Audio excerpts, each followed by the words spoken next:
नमस्कार दोस्तों हम सभी इस बात से परिचित हैं जो 14 अगस्त को जो घटना घटी चिशोती में। मुझे संजीव सान्याल जो एक बहुत ही बड़े राइटर हैं, उनकी किताब का एक किस्सा याद आता है। 2004 में जब सुनामी स्ट्रक करी थी इंडोनेशिया में, उसके बाद इंडिया में अंडमान एंड निकोबार आइलैंड्स पे, तो उन्होंने एक घटना का जिक्र किया था, एक लीजेंड का जिक्र करा था। उन्होंने कहा था कि अंडमान एंड निकोबार में बहुत सारी ऐसी ट्राइब्स हैं जो वहाँ पे रिज़ाइड कर रही हैं कई वर्षों से, कई हज़ारों सालों से। उनमें एक ऐसी ट्राइब ऐसी है जो एक लीजेंड में बिलीव करती है, एक परंपरा में बिलीव करती है। उनके अकॉर्डिंग जब भी कोई अगर वो समुद्र के किनारे हैं, कोई हंट कर रहा है, किसी भी एक्टिविटी से अगर वो समुद्र के किनारे बैठे हैं और अचानक समुद्र का पानी घट जाता है, रिसीड हो जाता है, तो वो उनके लिए अलार्म होता है। वो अलार्म इस प्रकार से होता है, वो एकदम उस स्थान को, उन प्लेन एरियाज़ को एकदम छोड़ देते हैं और हाईली रीजन्स में जाके चले जाते हैं।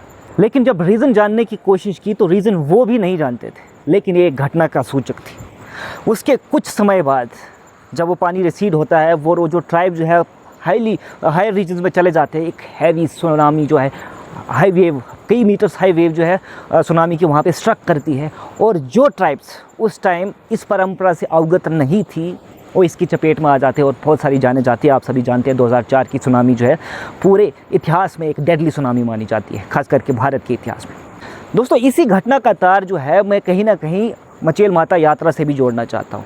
आपको याद होगा 1987 में जब ये यात्रा की शुरुआत हुई थी, तो पहले आप भली भांति परिचित होंगे कि 15 जुलाई से लेके 16 अगस्त तक, यानी कि सावन के महीने में माता मचेल मंदिर के कपाट हमेशा बंद रहते थे।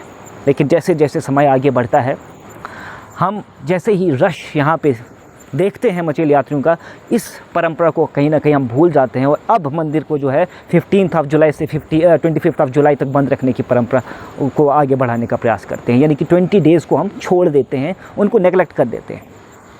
मुझे लगता है कि ऐसी परंपराएं, ऐसी लीजेंड्स, ऐसी रिचुअल जो हैं वो किसी न किसी घटना के सूचक होते हैं। वो कहीं ना कहीं किसी तरीके से हमें वार्न कर रहे होते हैं। अगर हमारे एंसेस्टर्स ने ये अगर रिचुअल्स बनाई हैं, ये परंपराएं बनाई हैं, तो कुछ सोच समझ के ही बनाई होंगी।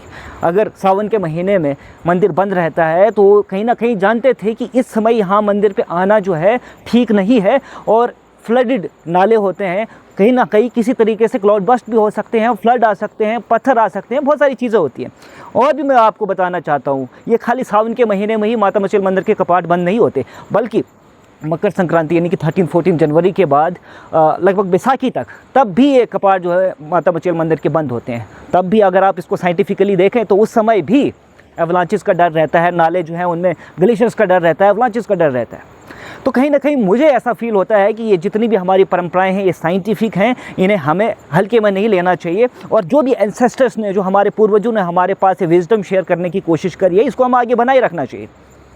मैं सनातन धर्म से भी और एडमिनिस्ट्रेशन से भी रिक्वेस्ट करना चाहता हूँ कि इस चीज़ का थोड़ा संज्ञान लिया जाए, इस पर थोड़ा पुनर्विचार किया जाए। और जो मचेल यात्रा चलती है, क्यों ना उसी बैसाखी से ही 15 जुलाई तक चालू किया जाए, उसकी शुरुआत जो है इस पीरियड में करी जाए। और इसके बाद जैसे ही छड़ी की शुरुआत होती है, जब छड़ी माता मचेल मंदिर पहुंचती है 16 या 17 अगस्त को, उसके बाद फिर से इसकी कंटिन्यूटी बरकरार रखी जाए।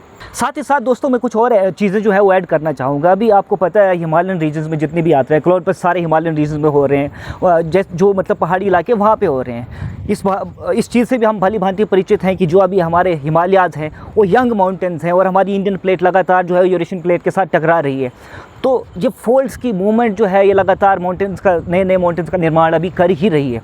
प्लस अगर हम अर्थक्वेक जोन्स के हिसाब से देखा जाए तो 4th और 5th जोन जो है माना जाता है हमारे हिमालयन रीजन को, यानी कि सिवियर, हाईली रिस्की और बिल्कुल काफ़ी रिस्की जो है जोन जो है अभी ये हमारा हिमालयन रीजन है। कि अर्थक्वेक यहाँ पे काफ़ी रिस्की लेवल का, हाई रिक्टर स्केल का यहाँ पे कभी भी स्ट्रक कर सकता है, जिस वजह से यहाँ पे जो ग्लेशियर्स हैं, जो पहाड़ों पे हैं वो भी टूट सकते हैं और ऐसी घटनाएं घट सकती हैं। एक और चीज़ आप सभी से साझा करना चाहता हूं कि कुछ लोग ऐसे भी हैं जो अभी वीडियो को भी देख रहे हैं, और हमने कई जो वीडियो चढ़ाई हैं उनमें भी कई लोग जिक्र कर रहे हैं बहुत ही बचकाने बयान। कई लोगों को ये लगता है कि यार यहाँ पे कोई लोग 30, 40, 50 रुपए की रोटी बेच रहा है, उस वजह से पाप लग गया आप लोगों को। कोई टेंट बेच रहा है 300 रुपीज़ में, अगर कोई टेंट प्रोवाइड कर रहा है, या 900 या 1000 रुपीज़ में रूम प्रोवाइड कर रहा है, तो इस वजह से पाप लग रहा है। भाई माता रानी या भगवान के सोचने का तरीका ऐसा नहीं होता है। हमें क्या लगता है कि हम अपने तरीके से जैसे सोच रहे हैं, जैसे हमारी सोच है पाप और पुण्य को लेकर, आपको क्या लगता है कि परमात्मा की भी ऐसी ही सोच रहती होगी? कई ऐसे निर्दोष थे जिनकी जानें गई, वो तो ऐसे टेंट्स प्रोवाइड नहीं कर रहे थे, वो तो किसी बिजनेसेस में इन्वॉल्व नहीं थे, लेकिन फिर भी यात्रा स्टक होती है और इनोसेंट लाइफ जो है यहाँ पे हमें लॉस होती है। मुझे लगता है कि हमें ऐसे बचकाने बयानों से बचना चाहिए, और जितना हो सके हमें जितने भी यहाँ पे अफेक्टेड हैं, जिनकी डेथ्स हो चुकी हैं, उनकी आत्मा की शांति के लिए प्रार्थना करनी चाहिए। बाकी देखते रहिए पार्टनर मचेल। धन्यवाद। जय हिंद, जय भारत।